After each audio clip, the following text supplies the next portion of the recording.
de Vivienda y de Espacio Público, y actualmente se desempeña como subsecretario de Gestión Financiera de Hábitat, exdirector del Departamento de Espacio Público de Bogotá, gerente de proyectos del Instituto de Estudios Urbanos y del Instituto de Estudios Ambientales de la Universidad Nacional de Colombia. También es consultor y asesor de proyectos urbanos con organismos internacionales y entidades públicas, nacionales y locales.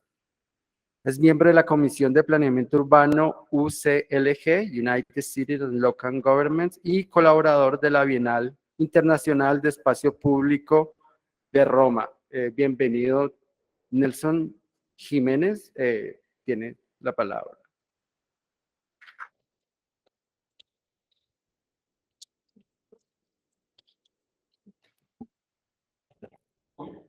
Buenos días a todos y a todas. La presentación o la charla que voy a dar tiene como propósito principal mostrar cuál ha sido la acción pública desde el gobierno de Bogotá para el tema del hábitat y la vivienda en esta administración. Básicamente estamos frente a dos grandes instrumentos que se han venido trabajando. Uno, la política pública de gestión integral del hábitat, que viene en formulación desde 2016, y el plan de ordenamiento territorial de Bogotá, que viene en formulación desde épocas prehistóricas, digamos. Bueno, es un poco el chiste porque el plan que se formuló en el 94 y tenía vigencia hasta el 2006, pues se ha venido extendiendo hasta que, bueno, por fin se logró adoptar por decreto este año. Hablemos un poquito inicialmente de la política pública de gestión integral del hábitat.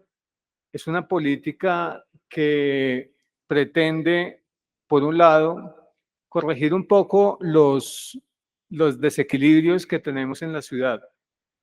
Del 38%, el 38% de las manzanas existentes en Bogotá tienen necesidades de mejoramiento de condiciones del entorno. El 23% de la totalidad de manzanas en Bogotá presenta oportunidades para la redensificación ordenada, dado el ineficiente uso del suelo. El 21% del total de manzanas en Bogotá requiere mejoramiento de vivienda y entorno. Dos indicadores claves. Uno, en 2021 identificamos más de 30.000 ocupaciones ilegales en los 269 polígonos de monitoreo. Estos polígonos de monitoreo hacen referencia a rondas hídricas, zonas de riesgo, lugares que son no aptos para la urbanización y la vivienda. Y sin embargo, tuvimos que atender más de 30.000 intentos de ocupación en toda la ciudad. Vemos que lo que demuestra esto es que los déficits de vivienda, las condiciones socioeconómicas de la población siguen empujando a la gente a, uno, migrar hacia centros urbanos, y Bogotá es el centro más importante económicamente de la nación. Luego es un atractor para la migración tanto local como internacional, y las personas en grado de pobreza llegan a ocupar precisamente estos lugares.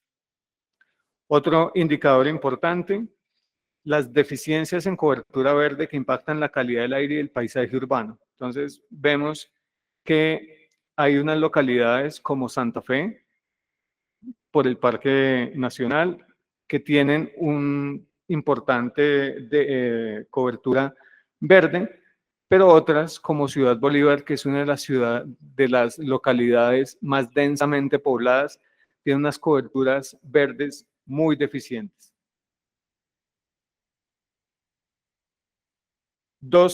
Otros dos indicadores claves para la ciudad.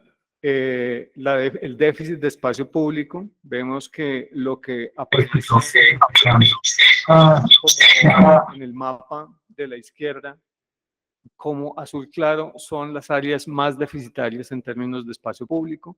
Solamente los verdes oscuros son las piezas urbanas que tendrían un indicador de espacio público aceptable, cerca de los 6 metros cuadrados de espacio público por habitante. Luego vemos que en realidad en Bogotá hay un enorme déficit de espacio público para las actividades cotidianas.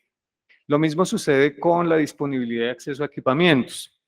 Los rojos en el mapa indican como las zonas de la ciudad que tienen acceso adecuado a equipamientos en un área próxima, digamos 500 metros de cualquier punto, y se nota que en las zonas del centro, perdón,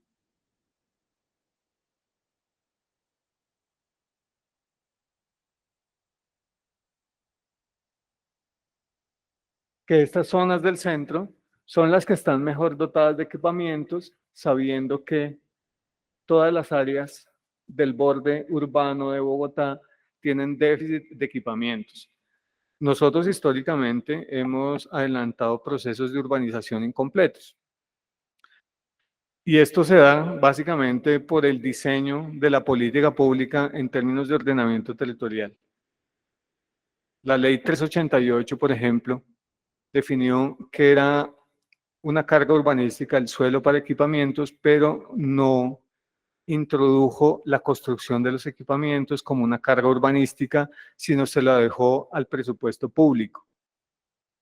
Básicamente tenemos años de retraso en términos de construir todo el suelo de equipamientos que se ha dejado en las intervenciones urbanas. En un plan en las áreas, sobre todo en las áreas de desarrollo, después de que se hace un plan parcial, pues se deja el suelo de equipamientos y la ciudad tarda al menos 10 años en construir ese equipamiento. Mientras tanto, las personas que necesitan educación, salud, seguridad, puestos de bomberos, etcétera, tienen que esperar un gran tiempo hasta que se concreta el equipamiento que fue planeado en alguno de estos instrumentos, ya sea plan parcial, plan zonal, etcétera. Entonces, estos son formas de construir la ciudad desde, no sé, desde el 79, Ley de Reforma Urbana, hasta acá, que han marcado cómo se ha desarrollado la ciudad, pero que en general no han tenido el impacto que se espera. En términos de déficit habitacional, encontramos que 353.500 hogares están en déficit, ¿sí? Eso equivale al 14.1% de todos los hogares de la ciudad. De ese 14.1, el 3.85 necesitan acceder a una vivienda nueva, ¿sí? Estamos hablando, y el 10.14% de los hogares requieren mejoramiento habitacional. Vemos que el mejoramiento habitacional se presenta como 3 veces más grande que las necesidades de vivienda nueva. En términos de hogares rurales, los hogares que necesitan mejoramiento de vivienda ya no son del 10, sino del 46%. Sí, claramente, el ordenamiento territorial de Bogotá y las políticas habitacionales de la ciudad se han concentrado en la cabecera urbana y hemos dejado de lado como las condiciones de la vivienda rural. Ahora, de esa vivienda nueva que se produce, ¿cuál es la necesidad? Básicamente, el 48% de las necesidades de vivienda en Bogotá que corresponden a menos de 2 salarios mínimos, ¿cierto? Mientras que lo que se produce, el 61% de lo que se produce es vivienda no bis. Tenemos una pirámide invertida entre oferta y demanda. La demanda de Bogotá exige viviendas sociales o viviendas de bajo costo, mientras que lo que está produciendo el mercado son viviendas no bis, por encima de 150 salarios mínimos. Adicionalmente, hemos identificado que no solamente el déficit en la oferta, digamos, la baja oferta de vivienda social es uno de los cuellos de botella en la accesibilidad de vivienda para la gente, sino otras adicionales como el acceso al crédito, la baja cultura del ahorro, ¿cierto? Y en general las condiciones de pobreza que se agudizaron después de la pandemia y ahora con los elevados índices de inflación. Luego, en conclusión, para la política del hábitat, identificamos baja calidad, acceso y disfrute desigual del hábitat del territorio urbano y rural, baja calidad, disponibilidad de acceso a bienes comunes y servicios, bajo acceso a soluciones habitacionales dignas y desarticulación entre actores interesados en invertir en el desarrollo urbano integral.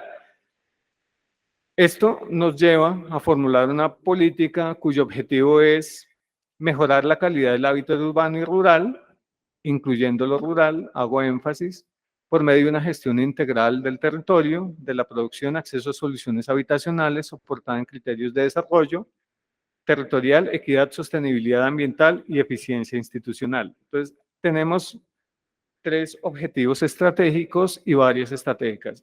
Los objetivos estratégicos son promover el acceso y disfrute a territorios de calidad y cuidado, generar herramientas que faciliten la producción, acceso a soluciones habitacionales y potenciar los procesos de gobernanza en la gestión del hábitat. La política del hábitat que estamos formulando, que ya, bueno, digamos que ya se formuló y que estamos en fase de debatir con la ciudadanía, tiene como objeto impulsar una ciudad cuidadora, integrar la planificación y gestión del hábitat, prevenir y preservar los suelos susceptibles de ocupación ilegal en zonas de riesgo y en la estructura ecológica principal. ¿Cierto? También tiene como propósitos promover la oferta de vivienda, facilitar el acceso a soluciones habitacionales, realizar intervenciones para mejorar calidad de vivienda, definir lineamientos para la gestión del hábitat y desarrollar procesos de gestión del conocimiento sobre el hábitat. Implementar mecanismos para la gobernanza del hábitat, desarrollar mecanismos que articulen las intervenciones del hábitat, promover la cultura ciudadana y la participación incidente para la gestión del hábitat. En la operación de la política de hábitat se presentan 14 entidades del distrito con planes, proyectos y programas que tienden a cumplir estas estrategias. El otro instrumento que me parece del todo relevante traer a esta charla son los desafíos en términos de hábitat que presenta el decreto 555 de 2021 o Plan de Ordenamiento Territorial. En general, el POT, digamos, está conformado por 3 capas: territorio, soportes urbanos y vivienda. Y en cada capa, claramente, hay unos elementos de análisis y que son objeto de intervención. Como objetivos de este nuevo POT está el principal, proteger la estructura ecológica principal y los paisajes bogotanos, generando condiciones para una relación más armoniosa y sostenible de la ciudad con su entorno rural. Incrementar la capacidad de resiliencia del territorio frente a la ocurrencia de desastres y derivados de la variabilidad del cambio climático. Mejorar el ambiente urbano y de los asentamientos rurales, revitalizar la ciudad a través de intervenciones y proyectos de calidad, promover el dinamismo, la reactivación económica y la creación de empleos, reducir los desequilibrios y desigualdades para un territorio más solidario y cuidador y alcanzar el desarrollo rural sostenible. En general, en términos, digamos, gruesos, los desafíos del hábitat son mejorar la calidad de la vivienda con soportes urbanos y aumentar la producción de vivienda social, que están en déficit cuantitativo y cualitativo. Hay unos elementos que son centrales para el modelo de ordenamiento regional.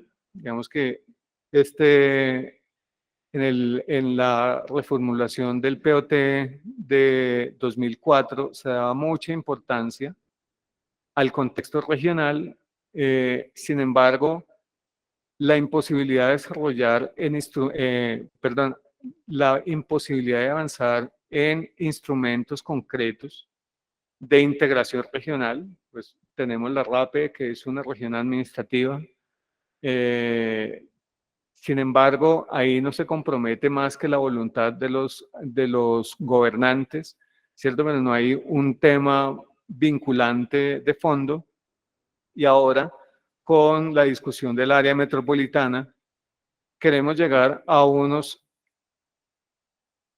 instrumentos vinculantes. Sin embargo, de cara a esto, a tener un área metropolitana, los hitos del modelo de ordenamiento regional se dan hacia la consolidación de los paisajes bogotanos a través de áreas protegidas, teniendo en cuenta que, como se ve en la imagen, la mayor parte del territorio bogotano es rural.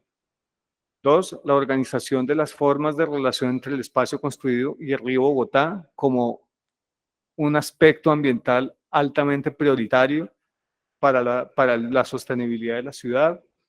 El fortalecimiento y desarrollo de los corredores de integración regional que conectarán la ciudad con el área metropolitana.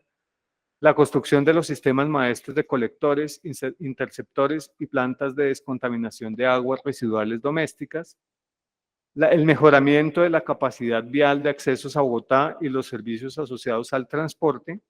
La construcción del metro hasta Soacha como un hecho metropolitano importante. La construcción de cables hasta Soacha como estrategia de integración de la demanda del transporte. La construcción del cable en La Calera con especial aptitud turística y recreativa. La organización del funcionamiento logístico regional como un elemento que tendrá consecuencias en la descongestión del tráfico y la construcción de la perimetral del sur en el territorio bogotano. También la construcción y operación de los complejos de intercambio modal, la conexión de los grandes servicios metropolitanos, la desconcentración del sistema de abastecimiento alimentario, esto es la reubicación de abastos, reverdecimiento y la renaturalización de la ciudad y el fortalecimiento del sistema de servicios públicos. Miremos un poquito el planteamiento territorial. De fondo o de entrada, el planteamiento territorial del plan de ordenamiento reconoce 3 ciudades distintas coexistiendo en la ciudad de Bogotá. La ciudad rural o el territorio rural, la ciudad popular y la ciudad planeada. ¿Por qué se dan estas categorías? Básicamente, como dije, el territorio de Bogotá es eminentemente rural en su gran extensión y, digamos, la mirada de Bogotá es como si esos territorios rurales que son de conservación estuvieran inmóviles y no hubiera ningún fenómeno que los pusiera en peligro. Realmente lo que se ha visto es que la frontera agrícola en estos terrenos se ha ido expandiendo, la sostenibilidad ambiental, digamos, no está garantizada y es necesario que el plan de ordenamiento territorial incorpore el suelo rural de una manera más proactiva en las políticas de ordenamiento territorial de Bogotá. De otro lado está la ciudad popular. Bogotá es una ciudad que se ha formado gracias a las intervenciones de los vecinos, de las comunidades, y esto ha generado que Bogotá en su gran mayoría sean desarrollos urbanos informales. Hoy día, esto representa un enorme reto y un enorme costo para la ciudad. Las zonas informales son zonas altamente densificadas, sin equipamientos, sin espacio público, sin las condiciones de habitabilidad que requeriría una ciudad moderna. Pero gestionar eso es muchísimo más caro que gestionarlo en la ciudad planeada y tampoco tenemos instrumentos. Digamos que cuando nosotros en este momento estamos adelantando un programa muy interesante que se llama Plan Terrazas y es la generación de unidades habitacionales en predios ya construidos para sostenibilidad financiera de los hogares, para generar nuevas unidades de vivienda. Y cuando nosotros como Estado vamos a recorrer las normas vigentes para poder generar estas unidades de vivienda, nos encontramos con unas normas urbanísticas, unas normas de construcción y unas normas de no resistencia que están diseñadas para la ciudad planeada, para los grandes constructores, para los grandes capitales. Luego, las personas en las periferias o en la ciudad informal no tienen ninguna otra alternativa que construir de manera informal y desarrollar sus viviendas, seguir desarrollando sus viviendas de manera informal, porque de entrada, desde el Estado, desde la norma, hemos puesto unas barreras insuperables, digamos, para que estas personas puedan hacerlo, puedan hacer unas intervenciones de calidad, digamos, desde el punto de vista de habitabilidad, desde el punto de vista de sismoresistencia, etc. Entonces, esto nos ha llevado a identificar que las condiciones de la ciudad popular son distintas a las condiciones de la ciudad construida formalmente, que requieren normas distintas, tratamientos distintos, especificaciones distintas para que podamos avanzar en su gestión. Y desde luego la ciudad planeada, que es la que se produce en las curadurías urbanas, para lo que se preparan los arquitectos, ¿no? ¿Cuál es la estrategia para el ordenamiento urbano? Tener una estrategia diferenciada para cada una de estos tipos de intervenciones, ¿no? Entonces, lo que se plantea es áreas de proximidad, receptoras de soportes urbanos. Estamos hablando de todas las áreas de origen informal que requieren grandes soportes urbanos, otras que por sus condiciones están mejor en términos de movilidad y equipamientos, son áreas que pueden brindar soportes urbanas para actividades de renovación urbana o redensificación, etc. Por ejemplo, los tratamientos urbanísticos. La ley 388 establece claramente unas funciones y unas atribuciones muy definidas para los tratamientos urbanísticos y en Bogotá, digamos, se venía trabajando en norma urbana que concretaba estos tratamientos urbanísticos de manera muy diferenciada para cada uno de ellos. El plan de ordenamiento que se plantea y que se presentó y se aprobó en la ciudad, lo que plantea es una flexibilización de las normas en los tratamientos urbanísticos para que se puedan dar mejores desarrollos y una gradualidad, digamos, en términos de las intervenciones que se plantee en cada zona de la ciudad. Tenemos áreas de conservación, tenemos áreas de consolidación, áreas de mejoramiento integral, de renovación urbana y redesarrollo, ¿cierto?, que se plantean que se desarrollen cada una con un instrumento urbano distinto. Entonces está plan terrazas, plan vecinos, pactos de borde, revitalización, planes parciales de renovación y planes parciales de desarrollo. En el término de ciudad rural tenemos la necesidad de mejorar la calidad y la habitabilidad de los centros poblados. Entonces la idea es mejorar los sistemas de salud, mejorar la malla vial de accesibilidad, generar equipamientos rurales, mejorar los alumbrados públicos y mejorar la conectividad de comunicaciones de estos centros poblados. ¿Cuáles son las estrategias que plantea el POT para esto? Mejorar la calidad de los servicios públicos, dar manejo colectivo al agua potable, generación de energía alternativa, establecer proyectos productivos de agroecología, agricultura urbana, viveros y economías circulares, dar o proveer equipamientos y aulas ambientales, fomentar el ecoturismo, los miradores, los senderos ecológicos y las ciclorrutas, mejorar la accesibilidad vial y mejorar la vivienda. Entonces, en la ciudad popular tenemos dos grandes tipos de instrumentos. para gestionar el hábitat popular. Uno es el Plan Maestro de Hábitat y Servicios Públicos, que concretará políticas, objetivos, estrategias y metas de los proyectos. Y el otro es el Plan de Intervención para el Mejoramiento Integral PIMI Hábitat.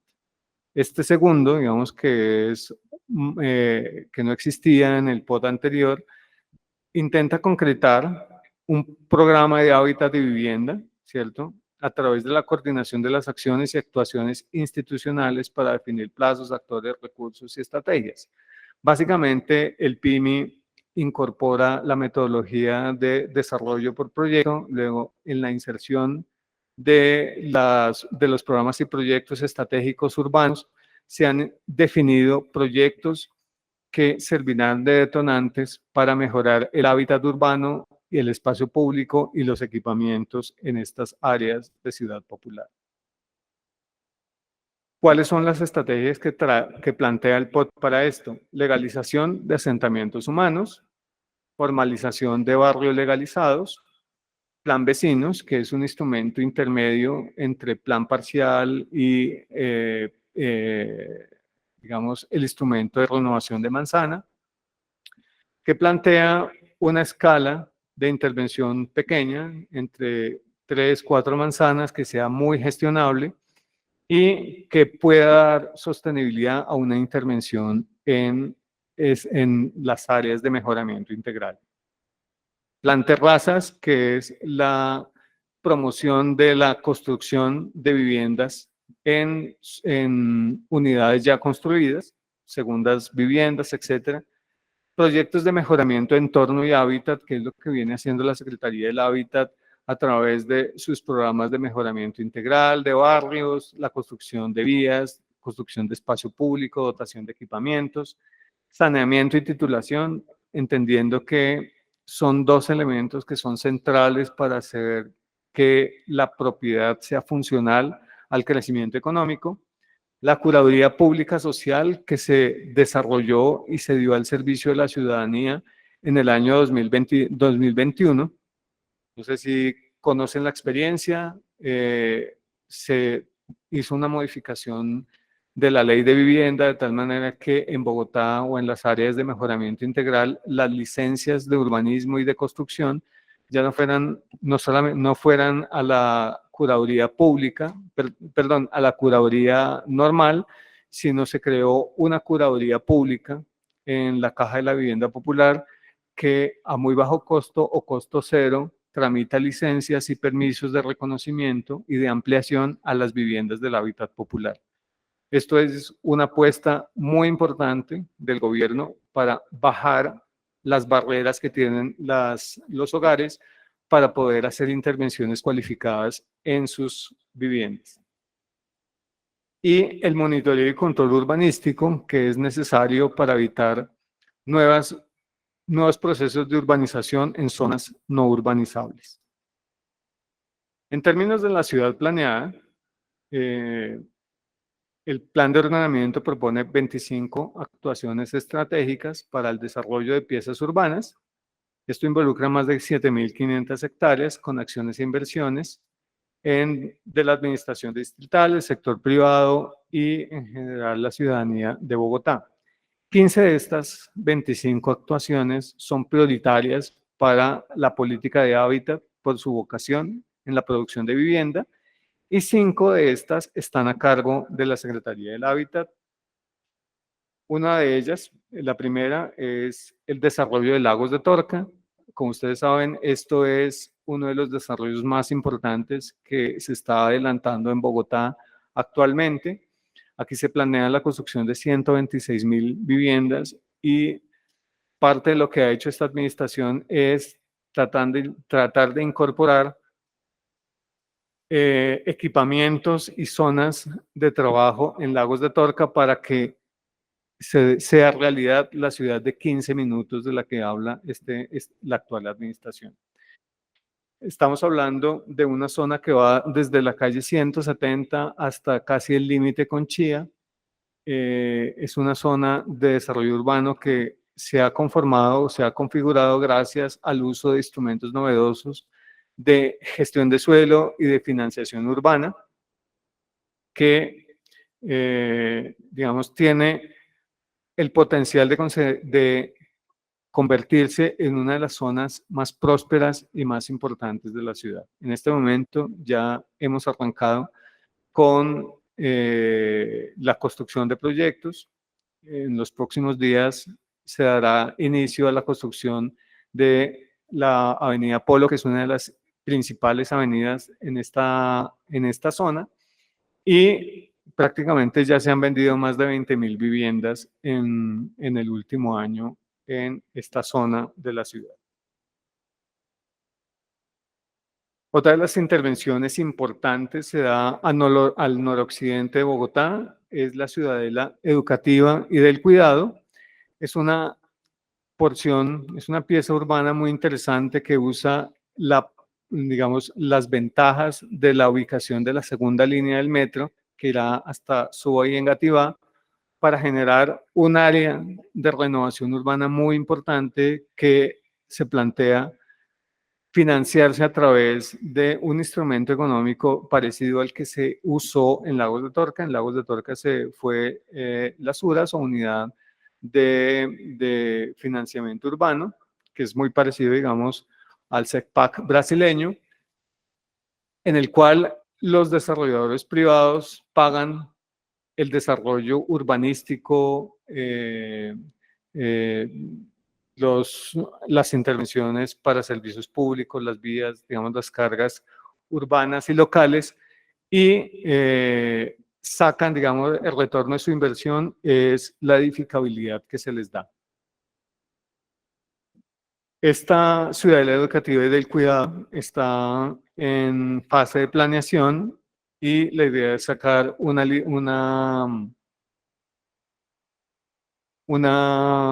proceso de contratación internacional para empezar su desarrollo a final de este año o a principios del próximo. Reverdecer del Sur es otra de las intervenciones importantes que plantea el POT en términos de hábitat y vivienda. Digamos, Bogotá ha venido haciendo grandes inversiones en el manejo del caudal hídrico del río Tunjuelo. Era un río que hace más de 10 años se desbordaba, presentaba problemas de inundación en las zonas aledañas. Bogotá ha financiado obras muy costosas de regulación del cauce hídrico y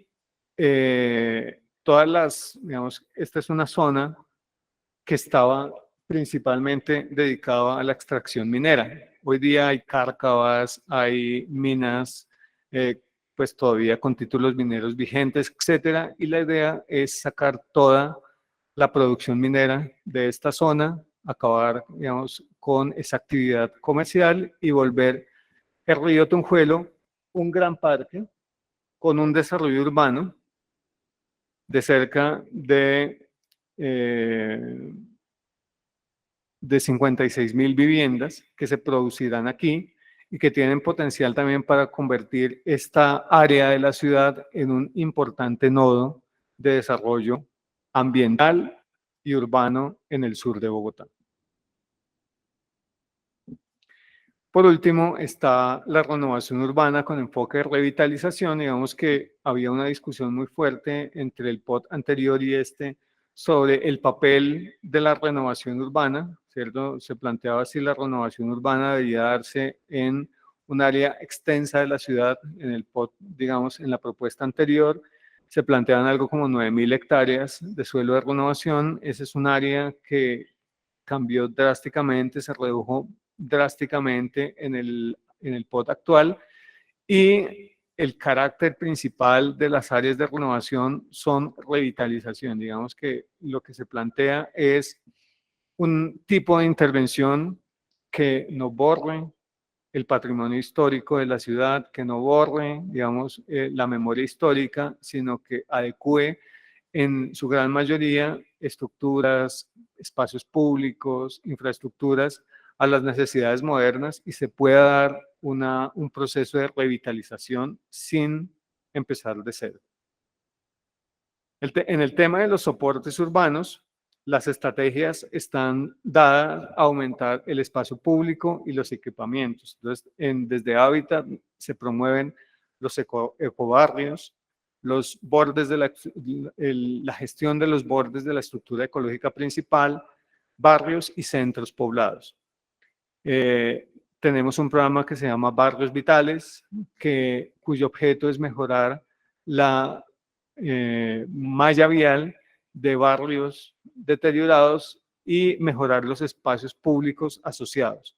Bogotá Cielo Abierto como estrategia de apropiación del espacio público y la red de urbanismos tácticos sociales, malla vial, plazas, plazoletas, andenes y parques.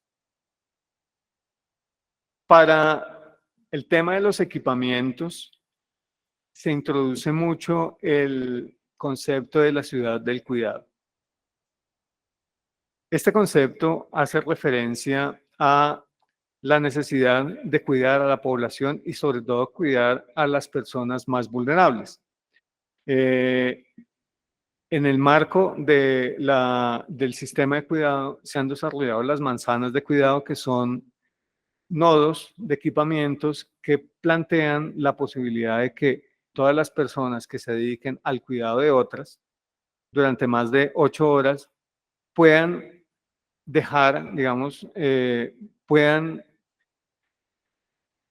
tener ayuda en esa labor de cuidado. Entonces, en las manzanas de cuidado, sobre todo las mujeres que tienen una incidencia en la pobreza mayor que la de los hombres en Bogotá, tienen servicios de guardería, de educación, de lavandería, etcétera, de tal manera que la labor de cuidado no sea tan costosa en términos de tiempo y a estas mujeres les quede tiempo para estudiar, para generar un ingreso adicional, y esto claramente mejora las condiciones socioeconómicas del hogar.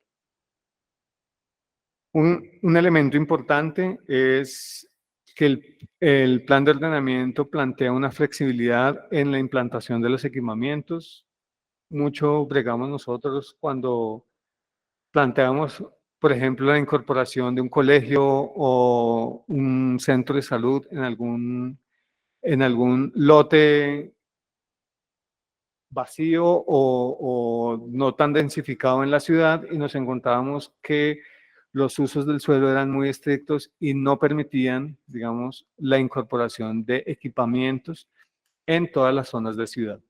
Digamos que es una barrera, dado que, por un lado, en Bogotá no hay suficiente suelo para instalar equipamientos donde se necesitan, y las pocas emplazamientos o los pocos emplazamientos disponibles para equipamientos tenían restricciones muy fuertes en términos de la norma que no permitían su construcción por incompatibilidades. Entonces, se plantea una modificación profunda de la norma. Se plantea que los equipamientos se pueden instalar donde se necesiten, y, muy importante, se plantea la construcción de equipamientos que sirvan para distintos sectores. Entonces, mientras que la tradición era tener colegios que solo eran colegios, centros de salud que solo eran centros de salud, hasta centros de felicidad que eran exclusivamente para temas deportivos, la visión de hoy es tener infraestructuras que permitan la operación de distintos sectores sociales, integración, salud, educación, etcétera, en un mismo equipamiento. Claro, el plan de ordenamiento involucra en muchos niveles instrumentos de financiación para que esto sea posible. Digamos que para los equipamientos lo que se plantea es un canje del impuesto de alineación urbana para que los constructores puedan usar estos recursos y, en vez de entregárselos al distrito, adelanten la construcción, o por lo menos el inicio de la construcción de los equipamientos.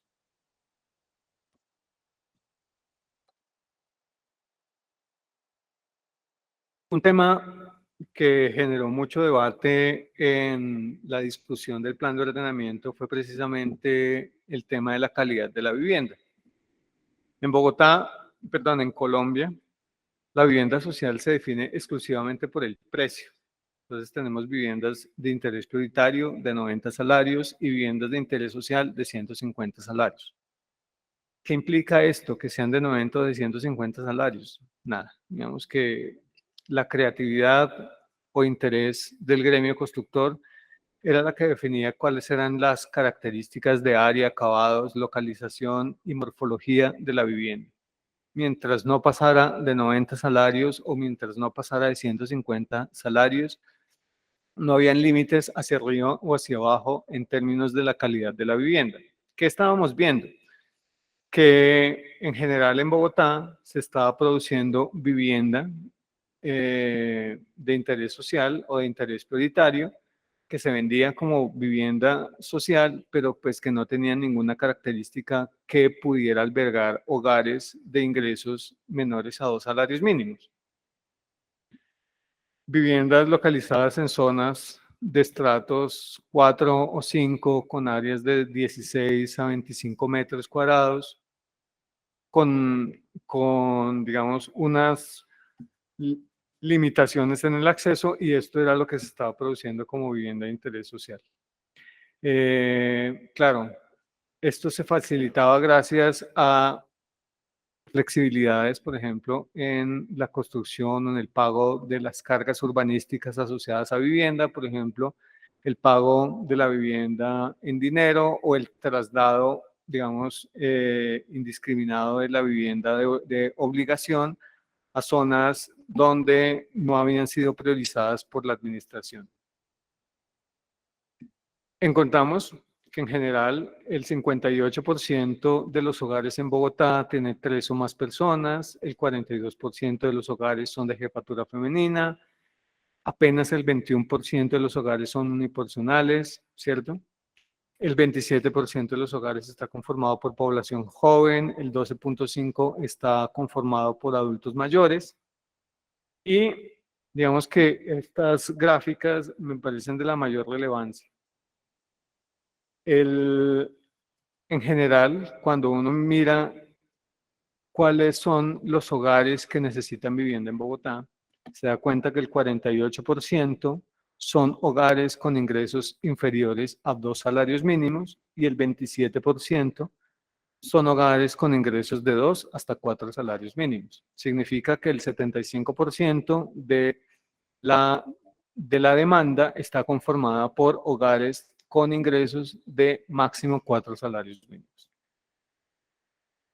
Estos hogares de 4 salarios mínimos están conformados principalmente por 3 o 4 personas. Entonces, en este rango de número de hogar, encontramos más del 45% de los hogares bogotanos, y con más de 4 miembros encontramos cerca de un 11%.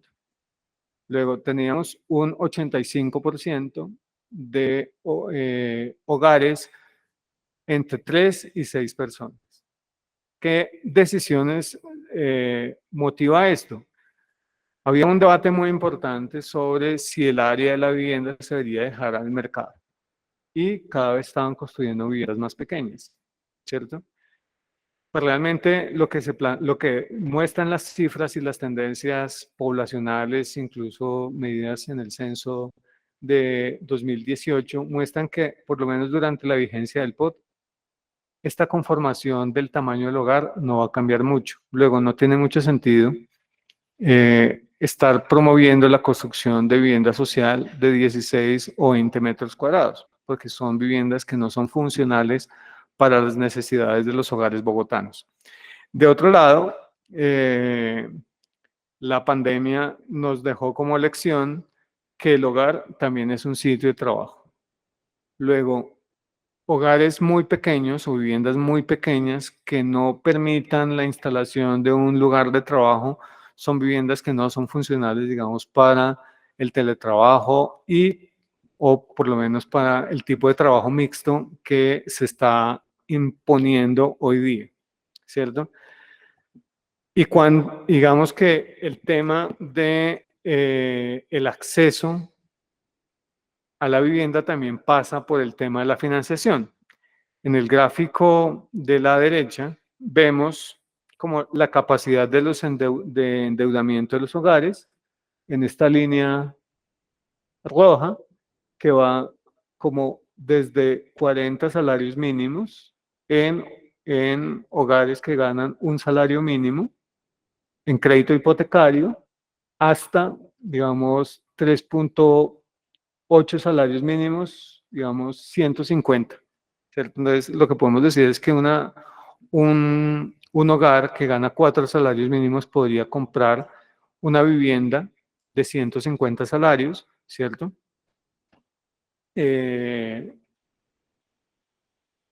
Financiada casi que 100% con crédito hipotecario.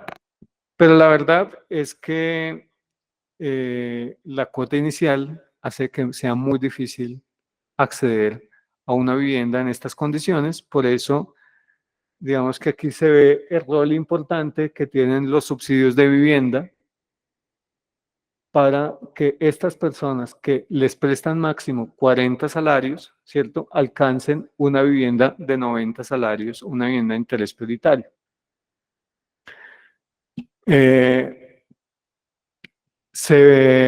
Se vio con muy buenos ojos, digamos, la concurrencia de subsidios que se aprobó en el Plan de Desarrollo del gobierno Duque, que permitió sumar los recursos del subsidio de las cajas de compensación con el subsidio de Mi Casa Ya, el subsidio nacional, y ahí muchos de los hogares de 1.5 salarios lograban cierre financiero.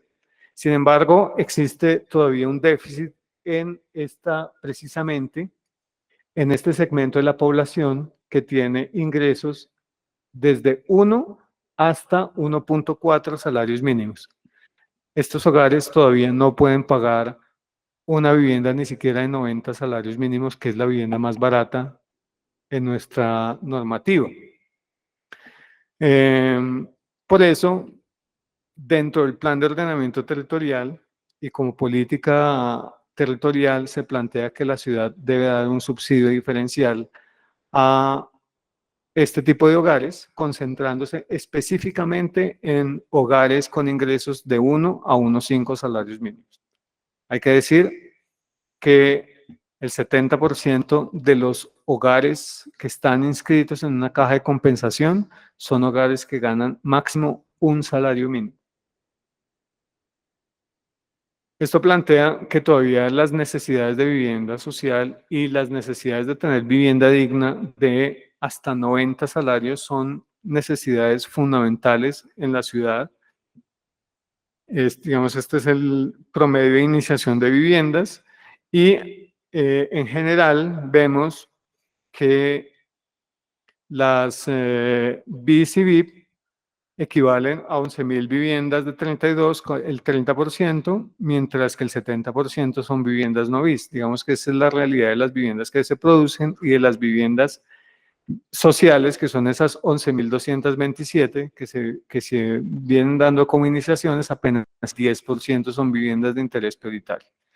Claramente se denota una necesidad porque la ciudad promueva la construcción de vivienda social de bajo costo o vivienda de interés prioritario, ¿cierto? Y digamos que lo que plantea el plan de ordenamiento para este propósito es facilitar viviendas unifamiliares, bifamiliares y multifamiliares, mejoramientos de vivienda progresiva, sabiendo que el mejoramiento puede ser un recurso para producir nuevas unidades habitacionales a través de plan terrazas y mejorando las condiciones de esas unidades de vivienda de la ciudad informal.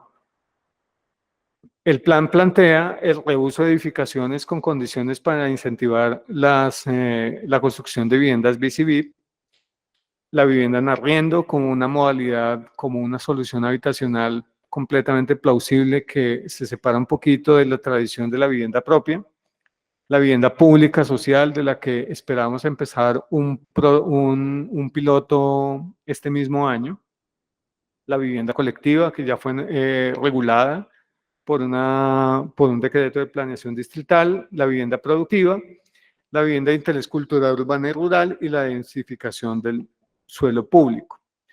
Específicamente como política de incentivo a la vivienda BCB, se da, por ejemplo, la obligación urbanística en proyectos con potencial alto desarrollo en preferencia para dejar en sitio o trasladar. Básicamente lo que planteamos nosotros es la eliminación de la posibilidad de que los constructores paguen en dinero las obligaciones en construcción de vivienda, que antes se podía hacer, ahora ya no. Generar incentivos, ¿cierto? Desde la misma norma urbanística, por ejemplo, la vivienda, sobre todo la vivienda de interés prioritaria, deja de pesar dentro del cálculo de área construida para que los proyectos sean mucho más rentables, ¿cierto? Es decir, toda la vivienda social que se introduzca en un proyecto no se va a tener en cuenta para el cálculo del área construida, de tal manera que estos proyectos puedan tener mayores productos inmobiliarios que compensen, digamos, el costo de construir la vivienda social.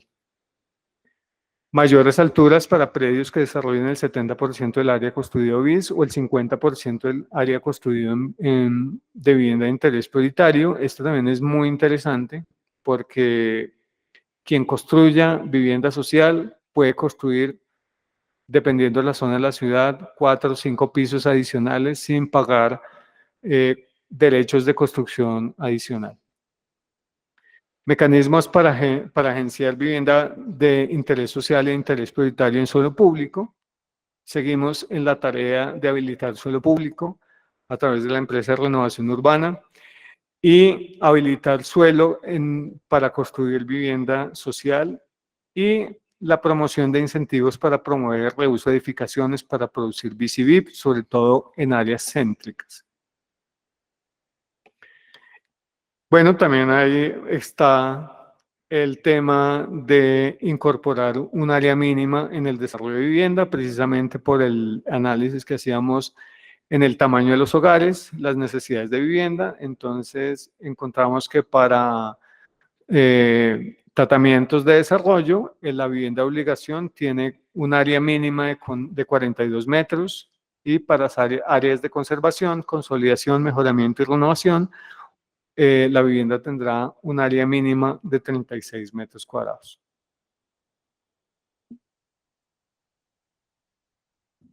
Esto es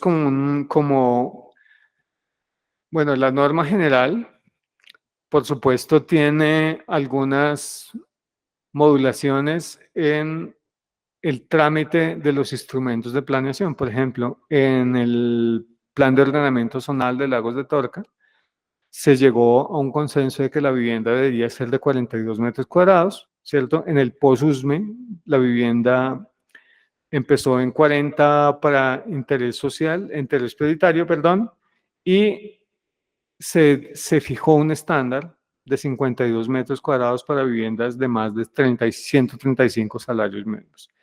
Al lado hay una comparación como de áreas mínimas que se han establecido en otros planes de ordenamiento. Finalmente, hay un instrumento que me parece clave señalar, que es el tema de la accesibilidad a la vivienda. Una cosa es la vivienda que se construye, que vimos que la mayoría es vivienda no BIS, vivienda que no es social, y se construye, digamos, el 30% de lo que se construye es vivienda social.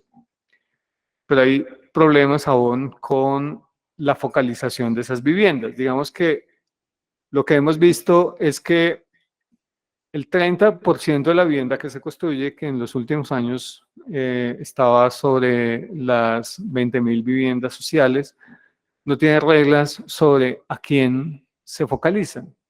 De estas viviendas, en general en Bogotá, en los últimos años se han construido más o menos 1.500 unidades de interés prioritario y no se sabe muy bien a quién se focaliza. Se producen, sí, con precios de 90 salarios mínimos, otras con precios de 150 salarios mínimos, pero pues cualquiera que gane más de 4 salarios mínimos las puede comprar porque no había una regla de focalización de las viviendas de bajo costo que se producen en la ciudad. Entonces, dado este escenario, en el plan de desarrollo se introdujo un instrumento de focalización de la vivienda social para procurar su destinación a hogares vulnerables. Esta política se llama oferta preferente. Entonces, básicamente, es un instrumento que sale dado que la producción de vivienda de bajo costo es muy limitada en Bogotá. Los hogares más vulnerables no pueden competir por las viviendas de bajo costo en condiciones de libre mercado. Digamos que los proyectos, hemos identificado que los proyectos logran su punto de equilibrio vendiendo inicialmente las viviendas más baratas y ojalá aquellos que necesiten menos crédito. Luego hay una desconexión entre la política de producción de vivienda de bajo costo y la focalización de estas viviendas. Digamos que ese error del mercado hace que las viviendas de más bajo costo se vendan a inversionistas para renta, ojalá para temas, por ejemplo, como Airbnb, etcétera. La política de subsidios es muy importante, como vimos, para acercar la oferta a la demanda en hogares de 1 a 1.5 salarios y desde luego se requiere la intervención del Estado para lograr una focalización de las viviendas de bajo costo que se producen.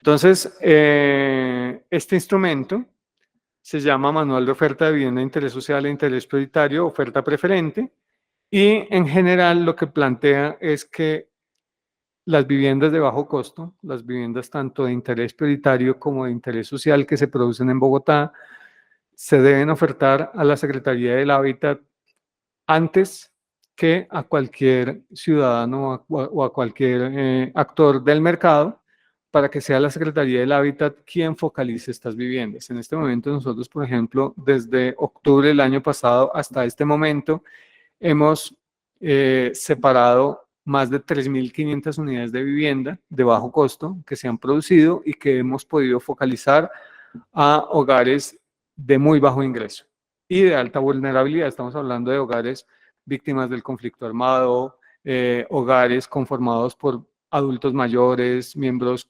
hogares con miembros en discapacidad, etcétera. Y este instrumento lo que plantea es una conexión entre la oferta de vivienda, la producción de vivienda social de bajo costo y la focalización, llevar esa vivienda realmente a quien lo necesita. Entonces, la Secretaría del Hábitat, cuando recibe un proyecto, esto se hace antes incluso de la preventa, 15 días hábiles antes de que un constructor saque la vivienda a preventas, la Secretaría del Hábitat dice, en este proyecto separo 300, 500 unidades de vivienda, gira unos recursos de manera anticipada al proyecto para darle flujo de caja al constructor y asigna las viviendas a hogares vulnerables que se han inscrito previamente a través de convocatorias o mecanismos públicos para acceder a este tipo de viviendas. Digamos que se ve, digamos, como el plan de ordenamiento territorial y la política del hábitat hace énfasis en aspectos macro del ordenamiento territorial, pero hace un recorrido, digamos, por instrumentos de gestión, financiación e incluso por políticas sociales que plantean, como en el caso de oferta preferente, conectar oferta con demanda de la vivienda, corrigiendo muchas de las fallas que uno encuentra en la normatividad nacional.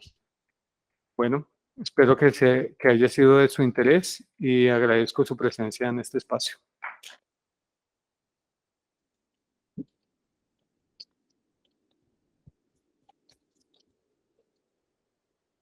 Muchísimas gracias, Nelson Jiménez, por la panorámica sobre el caso de Bogotá.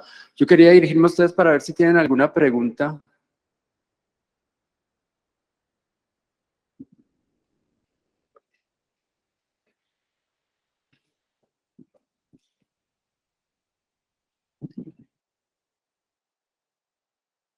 Nelson, no sé si me escuchas, sí. La Secretaría Distrital de Ambiente, de Hábitat, perdón, tiene también un programa, o supe de un programa de calidad de vivienda, no solamente enfocada, digamos, a todo este esfuerzo por aumentar las áreas, sino también al observar las posventas y la calidad de la construcción de la vivienda, que es un tema también bastante complejo y que se vive mucho, digamos, en las comunidades. Ya una vez están haciendo uso de estas viviendas de interés social, viviendas de interés prioritario, e inclusive en viviendas no BIS, que presentan muchas posventas, derivadas obviamente de errores de diseño, vicios de construcción, en fin, de malas prácticas. Quisiera saber cómo se está trabajando en ese sentido. Bueno, uno se está trabajando a través de dos ejes, digamos. Uno es tratar de incentivar mejores prácticas y mejores acabados, mejor configuración de las viviendas a través de oferta preferente. Digamos que cuando la Secretaría del Hábitat se vuelve el comprador de 5.000, 6.000 viviendas por año, claramente se vuelve un actor relevante en el mercado y puede empezar a exigir a los constructores ciertos estándares de calidad en las viviendas. Entonces, nosotros para separar o adquirir estas viviendas sociales tenemos unos mínimos en términos de diseño, en términos de iluminación, ventilación natural de las áreas, de diseño de los espacios. Entonces, un proyecto donde los espacios no sean funcionales o donde realmente en una habitación no quepa un mínimo mobiliario, pues son proyectos que no son separados y digamos que eso les preocupa a los constructores porque en tener un flujo de dinero importante desde el momento cero de su proyecto, pues es importante. No separamos viviendas que no cumplen estándares arquitectónicos exigentes, estándares estructurales, etcétera. Y creemos que ese es un camino a través de la inversión pública que nosotros como consumidores de la vivienda podemos definir cuál es el estándar que queremos que se produzca la vivienda en Bogotá. Claro, antes de oferta preferente se produjeron muchas viviendas y para eso tenemos en la Secretaría del Hábitat una subsecretaría que se llama Inspección, Vigilancia y Control.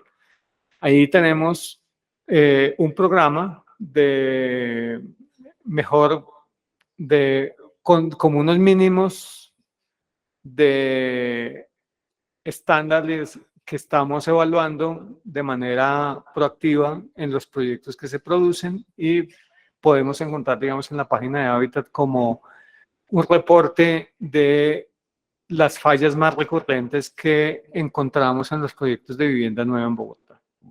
Y por el otro lado, la otra función que tiene Inspección, Vigilancia y Control es precisamente investigar y sancionar a los constructores que no cumplen con la norma o que no cumplen con lo que espera el cliente en la adquisición de vivienda. Entonces, digamos que son diversas maneras de tratar un mismo problema. El tema de la calidad de vivienda desde la inversión pública, ¿cierto? Como una manera de incentivar al privado a que tenga mejores estándares a través de la sanción, porque si a un constructor lo sancionan, la Secretaría del Hábitat lo sanciona, pues básicamente tendrá que pagar mucho dinero a los residentes para restaurar, para volver a las condiciones que prometió en sus planes de venta.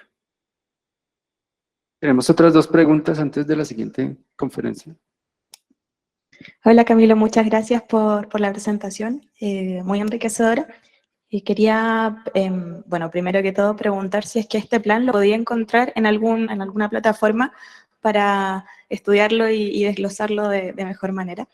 Y particularmente quería hacerte la pregunta de si es que dentro de las estrategias para el territorio y los proyectos de mejoramiento integral se considera la planificación participativa con las comunidades, alguna escala, ya sea desde la manzana que hablas o este conjunto de manzanas o el barrio o incluso a nivel regional. Gracias. Bueno, el plan de ordenamiento de Bogotá incluyendo toda la planimetría, la puedes conseguir en el micrositio de la Secretaría Distrital de Planeación, es sdp.gov.co o planeacionbogotá.gov.co. En este micrositio puedes encontrar las normas, los planos, los documentos técnicos de soporte, etc. De otro lado, la participación ciudadana, pues con decirte que el plan de ordenamiento territorial trae una política que se llama la política de moradores, donde se plantea la necesidad de evitar lo que digamos, el desplazamiento de los habitantes originarios de un lugar cuando hay desarrollos urbanos. En general, en Colombia, pues nuestros instrumentos la formulación son muy participativos, tanto el plan de ordenamiento debe tener unos mínimos de participación, como los demás instrumentos en las diversas escalas también se exige un mínimo de participación. Entonces, por ejemplo, la formulación de los planes parciales requieren la socialización, la participación, la realización de jornadas, etcétera.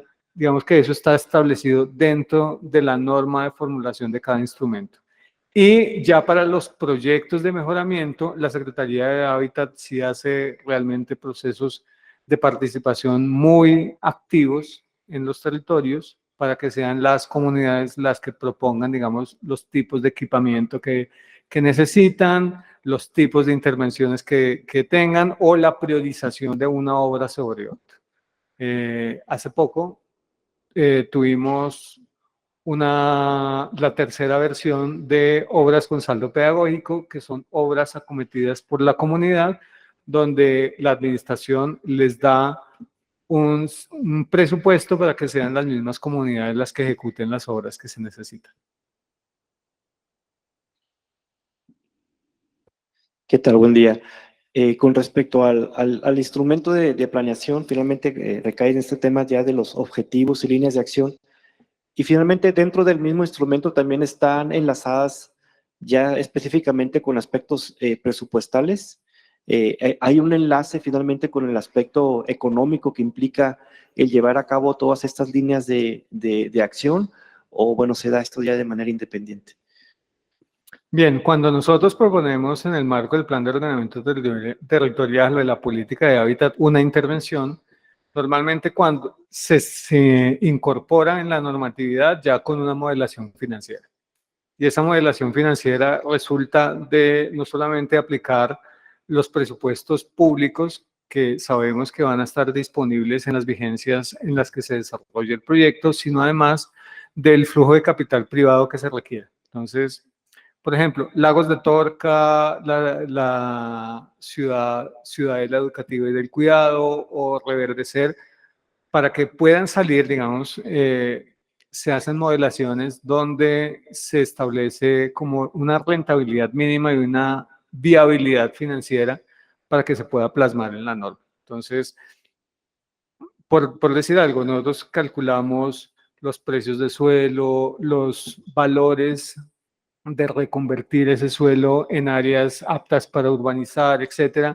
Calculamos un monto y después buscamos las fuentes de financiación. Sabemos que una parte pequeña proviene de los presupuestos públicos y una gran parte proviene de la inversión privada. Entonces, el reto de la configuración del proyecto es que las áreas vendibles, ¿cierto?, generen el pago de todos los costos de producción del proyecto. Entonces, se tienen en cuenta servicios públicos, dotaciones, obras de infraestructura, vías, agua potable, todos los costos que puede involucrar un proyecto y digamos, la validación que se hace es que a precios de mercado las áreas que se vendibles de ese gran proyecto paguen, digamos, el proyecto con unas rentabilidades mínimas. Esa es, digamos, la prueba ácida, y para eso nos hemos preocupado por desarrollar instrumentos de financiación muy elaborados. Digamos que Colombia, afortunadamente, sigue siendo el segundo país con instrumentos de financiación urbana más fuertes y más evolucionados después de Brasil. Entonces, el caso, por ejemplo, de la financiación de Lagos de Torca es un ejemplo donde un proyecto que vale más de 50 billones de pesos se puede pagar y es completamente realizable.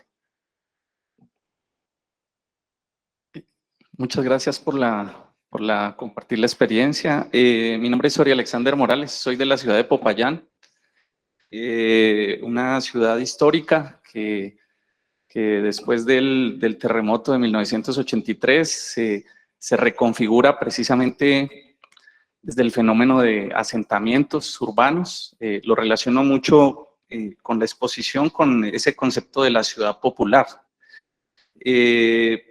Y precisamente dentro de las estrategias, ¿cierto?, de diferenciación, se menciona el plan vecinos.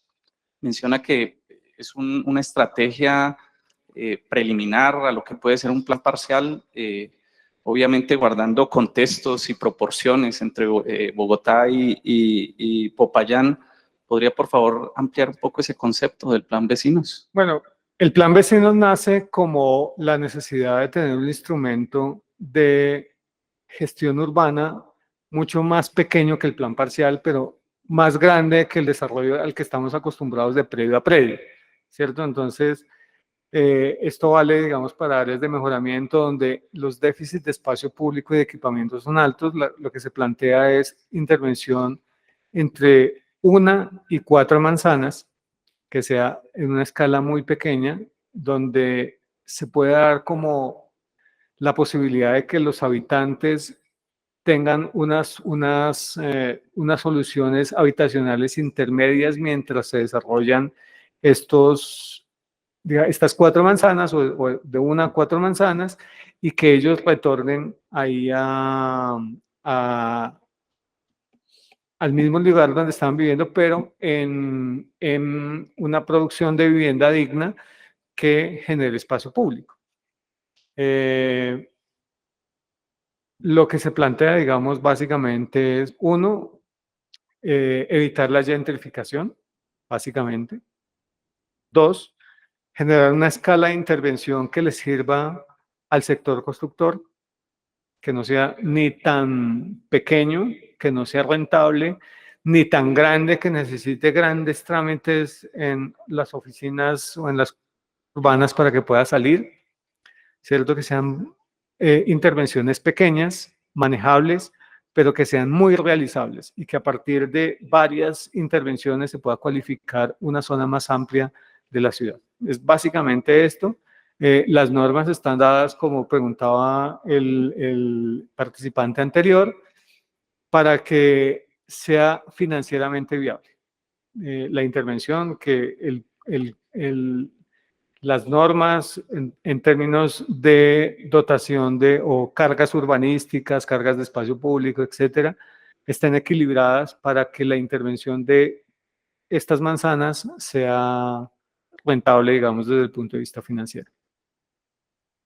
¿Listo? Muchísimas gracias, Nelson. Bueno. Muy amable.